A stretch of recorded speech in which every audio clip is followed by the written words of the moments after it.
Salut mes petits lapins. Bon, comme vous voyez, ça avance doucement. Doucement parce que il faut qu'on trouve les pierres. Maintenant qu'on a pris toutes celles qui étaient sur le dessus, bah, faut fouiller. Enfin voilà. Bon, mais ça fera l'objet d'autres vidéos, hein. On va pas parler de ça aujourd'hui. Aujourd'hui, on va... Oh, bah remarque, ça se... Wally piscine, l'eau... Il y en a certains, ils mélangent un peu tout. Mais nous n'avons pas parlé de serres qui permettent de retenir de l'eau, mais de l'eau en général sur le site. Comme vous savez, on a une maison en fait qui est totalement hors réseau, donc on n'a ni électricité, ni eau courante, ni tout à l'égout, ni téléphone, ni rien. Donc on a trouvé des solutions pour pourvoir tous ses besoins et sans avoir les commodités que tout le monde peut avoir. Et l'eau est une des thématiques les plus importantes. Les plus importantes déjà parce que 3 jours sans boire, c'est la mort assurée. Et aussi, quand on vise une certaine autosuffisance alimentaire, eh bien, on passe fatalement par le maraîchage, fatalement par l'élevage. Et tout ça, c'est une très grosse consommation d'eau. Donc si on ajoute la consommation des êtres humains, l'eau qu'on va boire, l'eau qu'on va utiliser pour l'hygiène, pour la vaisselle, et ensuite même l'eau qu'on va utiliser pour le potager, l'eau qu'on va utiliser pour les bêtes, ça fait énormément de volume d'eau, et encore plus d'ailleurs si on a des animaux comme des volailles, pardon, comme les oies, comme les canards, qui vont avoir donc des bassins, etc. Alors là, bon, je vous dis pas que là c'est pareil, hein, il faut ça se nettoie, ça se purge de temps à autre. Donc là, on imagine bien que les besoins sont énormes. Donc si on veut faire tout ça, la première chose à faire quand on va rechercher son terrain, eh bien, c'est de regarder s'il y a une source. Ça c'est le meilleur des cas, même s'il y a un ruisseau, ça c'est encore mieux, hein, un ruisseau, une rivière, là on est au top. Donc ruisseau, source, puits, attention parce qu'on ne sait pas s'il est plein toute l'année, on ne sait pas s'il tarit, donc attention. Et aussi récupération d'eau de toiture, sachant que ça c'est très bien, mais c'est quand même compliqué. Ça ne l'est pas quand on fait de la récupération aérienne, mais ça l'est beaucoup plus quand on va chercher à enterrer une cuve. Bon, je m'arrête un peu sur la théorie, j'aurai le temps d'y revenir. Ce que je vais vous faire, ce que vous savez, nous c'est le concret, hein, les chiffres, les machins et tout ça, Jamy, c'est pas ici. On va regarder un petit peu, on va faire le tour en fait, et alors je sais pas comment on va le faire comme j'ai envie. Et on va commencer du coup par notre plus gros point positif ici finalement, c'est l'existence d'une source. Alors il faut savoir en fait que chez nous, et la plupart des endroits d'ailleurs je pense, les villages ne sont pas installés comme ça par hasard. Il y avait fatalement des ressources intéressantes, et bien souvent c'était autour des sources. Et ici, chez nous, tous les lieux-dits sont construits autour d'un bachat, donc d'une source. Et comme je l'ai déjà expliqué, ici, c'était un lieu-dit, il y avait des maisons, certains me disent qu'il y avait même jusqu'à 9 maisons. Alors, écoutez, moi je les déblaye une par une, pour l'instant j'en suis qu'à 2. Mais donc, oui, il y avait la mienne, il y avait la grange, il y avait une autre maison au-dessus, il y avait une autre maison là. Et finalement, elles étaient toutes autour d'un bachat. Et ce bachat, il est juste là, je vais vous montrer. Donc là en fait ça c'est tout ça c'est en travaux, hein. Il n'y a rien de fini sur cette partie, mais c'est la plus grosse et à tes souhaits, et la plus intéressante. Voilà, donc ici donc c'est le bachat historique du lieu-dit. Et voilà, donc bon, c'est un peu c'est le bins, hein, de toute façon, hein. Donc là vous avez un petit bac en ciment, hein. Bon c'est le bordel, hein, évidemment, parce que la saison est passée dessus et puis ça fait longtemps que je suis pas, putain, et puis bon, bref. Donc voilà, donc ça c'est le bachat, et on a un flux d'eau continu et vraiment très intéressant. Et donc voilà. Alors par contre, il nous reste, c'est là qu'on a le plus gros des chantiers, puisqu'il nous faut aménager cet endroit, parce que vous voyez bien, moi vous savez bien que ça peut pas m'aller du tout, ça, c'est trop le bordel pour moi. Et donc cette source, elle prend naissance en fait juste au-dessus. Je sais pas si on verra, faut pas que je tombe dedans non plus. Mais bon, c'est un merdier pas possible, et en fait là, bon, ça a été excavé un peu par l'ancien propriétaire, ça fait une grosse flaque, et c'est là que l'eau arrive. Donc là, je sais pas quand est-ce qu'on y fera, mais on y fera. On va tout tomber autour, tout excaver, et puis faire un captage. Alors encore, la technique du captage, je ne l'ai pas encore, j'ai eu l'occasion d'y réfléchir avec DAF19, j'ai quelques pistes, mais en tout cas, tout ça, ça sera remblayé donc avec un drain. Enfin bon, je ne vais pas vous donner la technique parce que je ne l'ai pas encore, comme je vous expliquais, et ça sortira ici, et ici, je ferai certainement comme un gros lavoir en pierre, quelque chose d'une grosse réserve d'eau. Voilà. Actuellement, vous voyez, c'est un peu le bins, hein, c'est fait en mode permaculture, Et on a une pompe de surface hein, avec une crépine dans ce bac. Et cette pompe, elle alimente donc un IBC qui est juste au-dessus de la grange qu'on va aller voir, on le voit de côté là-bas. Et donc il joue le rôle de château d'eau. C'est-à-dire que quand il fait soleil, en plein midi, hop, j'active cette pompe, ça me remplit mes 1000 litres là-haut. Et ensuite, ils sont déversés dans le potager. Donc je vais vous montrer tout ça tout de suite là. Je vous montre tout ça, et puis de toute façon on reviendra ici parce que je vais vous expliquer encore plein de choses. Mais donc là, on comprend que c'est un très très gros chantier, il y a beaucoup d'arbres à abattre, à déraciner, un gros terrassement à faire, mais c'est absolument nécessaire si on vise une expansion et une production bien plus grande, une production potagère bien plus grande. Et je pense notamment à Eric Souffleux qui a, là si vous n'êtes pas allé voir son installation maraîchère, il a un forage avec une très grosse réserve d'eau dans laquelle il pompe. Et nous en fait on va arriver à quelque chose de similaire, voilà. Parce que les besoins, on arrose le potager en fait. Ouais, sérieux. Bon, alors, mais voilà, mais alors là vraiment, comme je vous explique, enfin, c'est pas que j'ai honte, mais un peu, c'est que là vraiment, on est dans les parties qui n'ont pas été encore colonisées par nos soins et pas encore déblayées, c'est les plus gros chantiers, donc c'est pas très joli. Hein, bon. Et donc, juste là-haut, et c'est un peu la misère, tout est la misère de toute façon, là, dans cette saison-là, quand tout est passé dessus. On voit donc l'IBC là-haut, que j'avais filmé pour éviter les algues vertes dedans, et on voit que le film d'ailleurs s'est désagrégé, c'est pas vraiment génial. Et donc on remplit cet IBC avec la pompe, et ensuite eh bien, on arrive avec un petit Plymouth, on arrive à un robinet qui est juste là, voilà, qui est juste là, voilà. Ici on a un robinet avec un programmateur et donc ça nous permet eh bien, d'avoir un G et puis d'avoir un programmateur comme je disais pour le micro-arrosage de la serre. Voilà. Donc ça nous permet l'alimentation en eau de toute cette partie du jardin. Voilà, donc ça encore une fois, il faut bien réfléchir à là où on va implanter son potager et ses élevages de manière à avoir un accès à l'eau qui soit facilité. Hein, ça, le design finalement en permaculture pardon, se fait vraiment à l'aide de l'observation du réel. Hein. C'est-à-dire que là, il n'y aurait eu aucun sens à faire ce potager à l'opposé là-bas, puisque même si l'exposition est meilleure, j'ai pas d'eau. Donc c'est débile, quoi. Je ne vais pas creuser une tranchée de 100 mètres, mettre une pompe d'enfer pour envoyer de l'eau là-bas. Enfin voilà, il y a un moment, tu vois, ça fait partie du pragmatisme. Bon, enfin bref. Donc voilà pour cette première installation. Et c'est notre meilleur accès à l'eau, mais comme vous voyez, il y a encore beaucoup de travail pour arriver à quelque chose de nickel. Donc le futur, c'est un beau captage, un beau réceptacle ciment pour la source. Et puis voilà, que tout soit bien aménagé, que ce soit nickel, qu'on ait un accès à la source qui soit vraiment confort et clair. Parce que c'est vraiment ça qu'il faut, sinon c'est la merde. Et puis certainement qu'on fera aussi une cabane pour la pompe de surface, de manière à ce que je n'ai pas à la débrancher et à la rentrer chaque hiver. Une petite cabane isolée, ça serait vraiment idéal. Je fais une petite coupure parce que je me rappelle à la fin de la vidéo, enfin au milieu pour vous, qu'il fallait que je vous parle de ça aussi. En plus de l'aménagement de la source dont je vous ai parlé, de son captage, il faut qu'on modifie, améliore ce système de château d'eau. Donc pour le moment, comme je vous ai expliqué, c'est une cuve de 1000 litres hein, qu'on aperçoit ici dans le bordel. Et je vous avais expliqué que je comptais dégager cette ruine pour pouvoir en faire quelque chose. Donc la terre qu'on va dégager autour de la ruine, l'idée, ça serait, dans un premier temps déjà, de déboiser, dessoucher ça, puis de remblayer ici pour faire un accotement, afin de ensuite poser, soit en fonction de ce qu'on trouve, soit une série d'IBC, donc une quinzaine d'IBC alignés, soit carrément une cuve souple en fonction des prix. Donc voilà, ça nous permettrait d'avoir un très gros stockage d'eau avec une certaine pression pour l'arrosage du potager, mais aussi pour au besoin remplir la cuve de 4000 litres si elle venait à tarir. C'est arrivé et ça arrivera si on vient avoir des enfants. Au bout d'un moment, on n'aura pas suffisamment d'eau pour le nombre d'individus dans le logement, donc il faudra avoir à faire l'appoint dans cette cuve. Donc à ce moment-là, eh bien, ça pourrait être intéressant d'avoir ce stockage. Voilà, donc ça fait partie des très gros chantiers qu'on fera, je ne sais pas quand. On verra. Enfin, vous verrez aussi. Voilà, allez, on reprend la vidéo.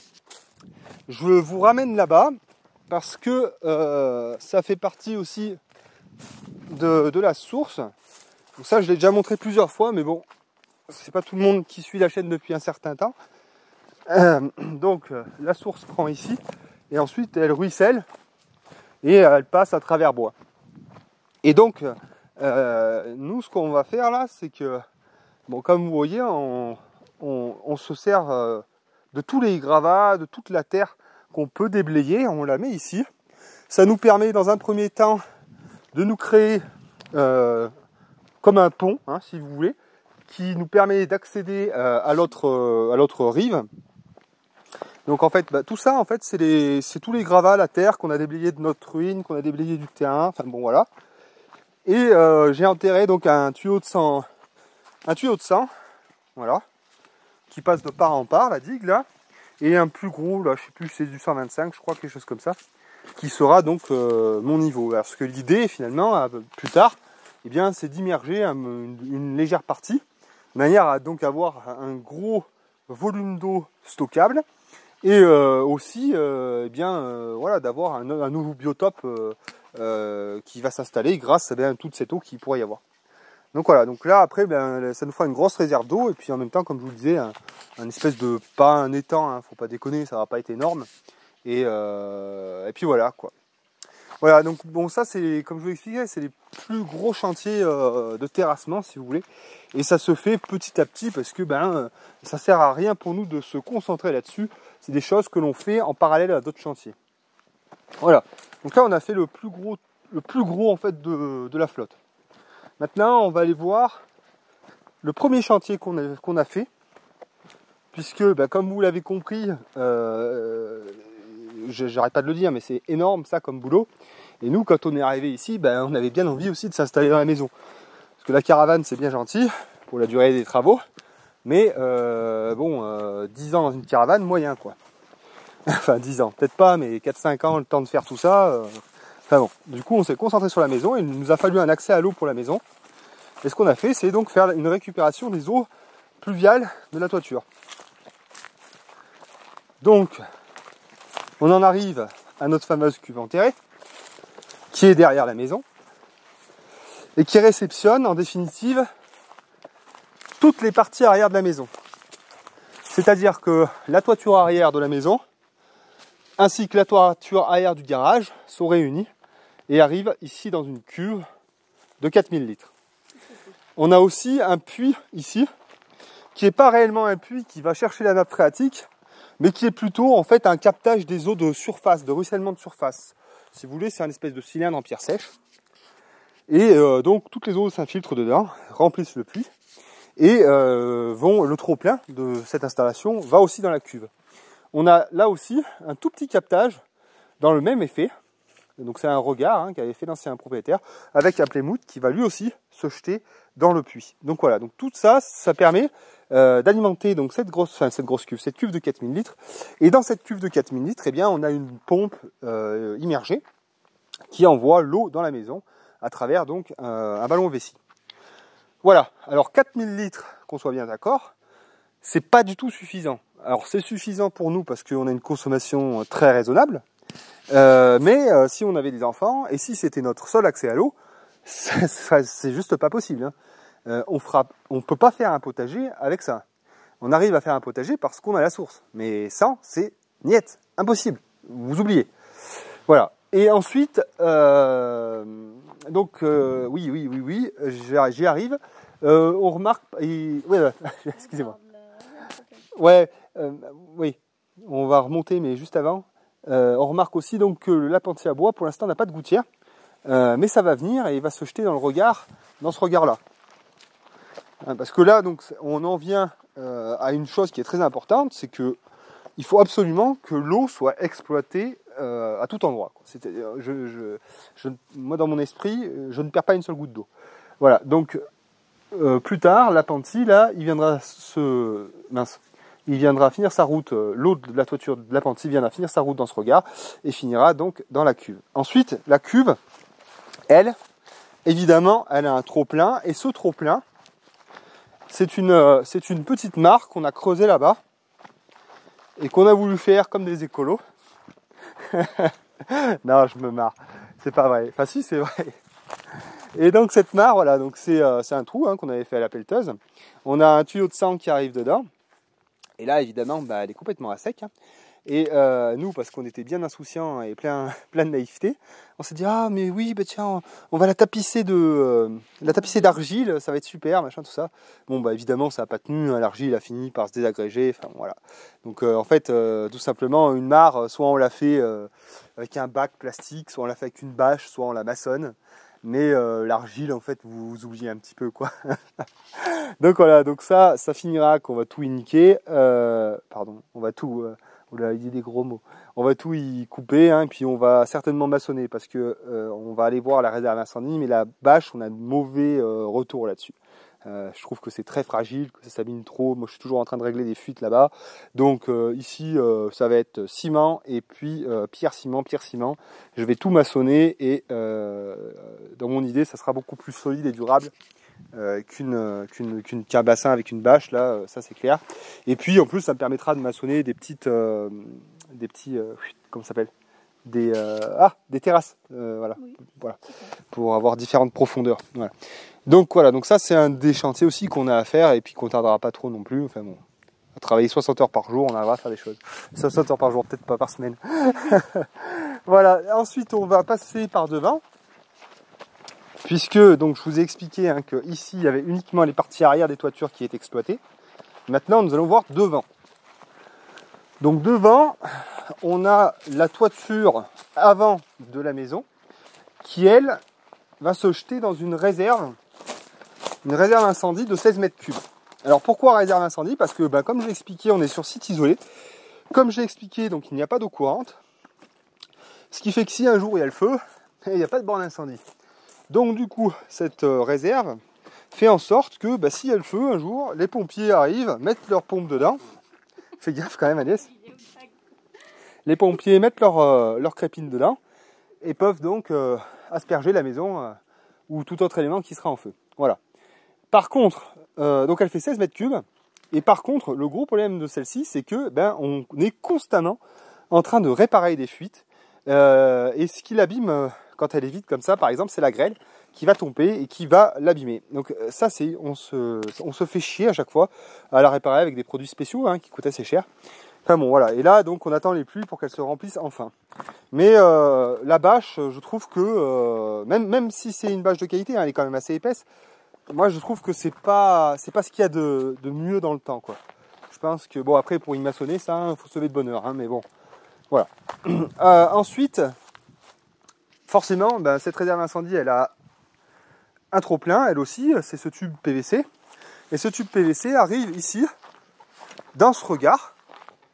Voilà, c'est tout simple, hein, ça on l'a fait il n'y a pas très longtemps, vous voyez. Voilà. Et donc, dans ce regard, si vous voulez, il y a deux choses qui arrivent. Il y a le trop-plein de cette réserve incendie, hein, et un drain qui permet en fait de... comment dire, qui permet de drainer l'eau de ce parking. Voilà. Donc on récupère les eaux de surface de cette zone, ainsi que les eaux du trop-plein de la réserve incendie.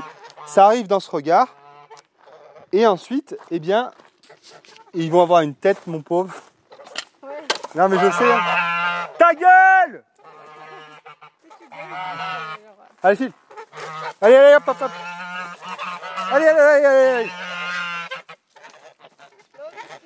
Allez. Allez. Donc ouais, ça fait beaucoup, hein, je sais, mais bon, vous voulez une vidéo complète sur l'eau, elle sera complète. Et donc ensuite, on a un tube, un drain jaune agricole qui passe dessous là, d'accord? Et qui arrive dans un bac, le bac des oies, qui est juste là. Et d'ailleurs qu'il faut qu'on remplisse manuellement. Voilà. Donc, pourquoi un tube drainant micro-perforé? De manière à ce que l'eau s'infiltre légèrement aussi dans la partie haute du verger. Voilà. Et puis donc après la fin arrive dans ce bac. Et là comme on voit, j'ai pour l'instant pas le moyen mécanique en fait de faire un remplissage. Ou alors il faudrait que je pompe dans la réserve incendie et que je mette en fait le tuyau de rejet dans ce tuyau de sang et que ça arrive ici. On pourrait faire comme ça. Pour l'instant, ce qu'on fait, c'est qu'on arrive avec un tonneau d'eau et puis on change comme ça. Voilà. Et ensuite, donc il n'y a pas de trop plein ici pour le moment. On a arrêté le cycle de l'eau ici et on a une purge de ce bassin dans le regard avec une vanne de 40. Bon, voilà. Bon, c'est un peu bon, mais si, ils vont comprendre. Hein. Ensuite, on a plusieurs bâtiments. Donc là, on a fini donc la maison et la source. Et ensuite, eh bien, sur tous les bâtiments qu'on fabrique, on met systématiquement une cuve de récupération d'eau. Parce que bon, ça fait quand même pas mal de surface de toiture. Et parce que ça nous permet d'avoir des points d'eau eh bien, pour les élevages directement sur place. Donc, eh bien, cette toiture du poulailler, elle est captée avec une gouttière là, et elle arrive donc dans un IBC de 1000 litres qui est juste là et qui nous permet lui aussi, comme je vous l'expliquais, de faire le nettoyage du poulailler, de donner à boire aux bêtes, etc. etc. Et là, petit truc de toqué, c'est voilà. Ça veut dire que il y a des arrosoirs pour chaque cuve et on mélange pas. Voilà. Et là aussi, je pense qu'on fera quelque chose. Mais bon, voilà, là, c'est pas fou non plus ce qu'il y a à récupérer, mais ça pourrait être intéressant quand même de mettre une petite gouttière, un petit quelque chose, on verra. Bon, après là, voilà, il n'y a pas non plus des seaux. Hein. Et puis donc le dindalier aussi, là-bas, forcément, il a sa récupération d'eau aussi. Et là, puisqu'on n'a pas pour l'instant de IBC, on y a mis un simple bidon comme ça de 200 litres, de 220 litres, voilà. Mes grosses dindes, elles sont bien belles là. Ouh, ça va être bon ça. Et donc voilà, tout simplement, hein, voilà. Voilà. Donc après, on a plein d'idées, hein, comment on va dire agrandir le cycle, puisque comme je l'ai expliqué dans notre vidéo, je compte faire une mare, une grande mare là pour des canards là-bas. Donc en fait, on pourra relier toute l'eau, tous les trop-pleins, on pourra faire quelque chose pour bien faire une plus grande mare là-bas. Voilà. Puisque c'est ça le jeu, hein, c'est qu'on peut repiquer à chaque fois pour aller un peu plus loin, quoi. Voilà, en tout cas ici on en est là. Je n'ai pas parlé non plus de la toiture avant du garage. La toiture avant du garage, eh bien pareil, elle a sa cuve, on va s'y rendre. Regarde le magnifique brûlant là-bas. Achète-le. On vous l'a fait la vidéo hein, sur la déshydratation. Ne vous inquiétez pas, c'est dans les tuyaux. Ça faisait pas beau. Ça faisait pas beau, ouais. Mais d'enfer ce produit. D'enfer. Alors, voilà, donc comme j'expliquais, le garage, la toiture avant, donc elle arrive dans ces deux cuves. Donc dans ces deux cuves, on a 1000 litres et 320 litres dans cette cuve verte. Voilà. Donc là encore, vous voyez, A, et A. Et ouais, c'est l'usine les gars ici, hein. C'est une belle usine, mais c'est une usine quand même. Hein. Et donc ça, vous l'avez vu aussi, on l'a fait cette saison, un petit lavoir, et l'eau de ce lavoir regagne la phytoépuration, et le trop-plein de cet IBC, lui aussi, regagne la phytoépuration. Sortie de phytoépuration, pour le moment, il n'y a rien qui est mis en place, mais pareil, on va repiquer l'eau pour faire une mare plus tard. Voilà. Mais bon, déjà, on en a fait pas mal. Donc, je vais vous montrer ça. Tac. Voilà, donc la sortie de la phytoépuration, pour le moment, elle est ici. Et on voit d'ailleurs que ça pousse bien, justement parce qu'il y a beaucoup d'eau. Et donc, après, l'idée... ça serait de la faire se terminer dans un bac à bovins là, qui sera par là et qui fera office de mare, et dans laquelle on pourra peut-être prendre un peu d'eau aussi pour la Walipini. Et elle sera alimentée aussi par cette cuve qui aura elle aussi un trop-plein qu'on fera ici et qu'on fera rejoindre donc la fin de la phytoépuration. Donc la mare là-bas sera alimentée par la fin de la phytoépuration, par le trop-plein de cette cuve, et ensuite elle aura elle aussi un trop-plein qui ira peut-être dans la Walipini, ça je ne sais pas encore. Et cette cuve évidemment permet de réceptionner l'eau de l'abri de jardin et de la Cérasmie. Et ici donc nous on s'en sert pour nettoyer le bac des toilettes sèches, pour plein d'autres applications, donner à boire à la chienne, toutes ces choses là. Et certainement que là aussi, eh bien, on va enterrer cette gaine avec ce Plymouth, de manière à avoir un accès à l'eau de cette cuve, en fait, enfin, de pouvoir utiliser l'eau de cette cuve dans la serre Walipini. Voilà. Et la Walipini, elle aussi, qui aura une toiture, aura forcément aussi une gestion des eaux. Donc là, je suis en train de réfléchir à savoir comment est-ce que je vais utiliser cette eau. Donc j'ai plein d'idées, en particulier celle de la faire en fait circuler dans les bacs de culture que j'aurai installés dans la Walipini. Il est tard, on n'y est pas, on verra ça plus tard. Voilà, mais je pense que là on a fait le tour. Hein. On a fait le tour. Donc pour conclure, ben, c'est une des ressources les plus importantes, en particulier quand on prétend à une certaine autonomie, surtout une autosuffisance alimentaire. Donc c'est un aspect qui ne doit surtout pas être négligé. On ne fait pas un potager sans eau. Je sais bien qu'il y en a plein qui vous ont expliqué que c'était possible. Et ben, c'est dommage, mais c'est pas vrai. À part effectivement des saisons très pluvieuses, hein, comme on a pu avoir, mais sinon c'est pas possible. Et il y en a forcément besoin aussi beaucoup pour se laver, pour laver son linge, pour toutes ces applications. Donc ne sous-estimez surtout pas vos besoins en eau, c'est vraiment quelque chose qui est ultra nécessaire. Et puis voilà, et puis surtout ben, soyez inventifs et ingénieux dans vos façons en fait de l'exploiter cette ressource. Et vous voyez qu'il y a plein de choses qui sont possibles, je vous en ai montré plein. Il y en a certainement beaucoup d'autres qui existent. Et puis c'est tout. Voilà mes petits lapins, bon, j'espère que cette vidéo vous a plu. Là c'était un peu bourrage de crâne.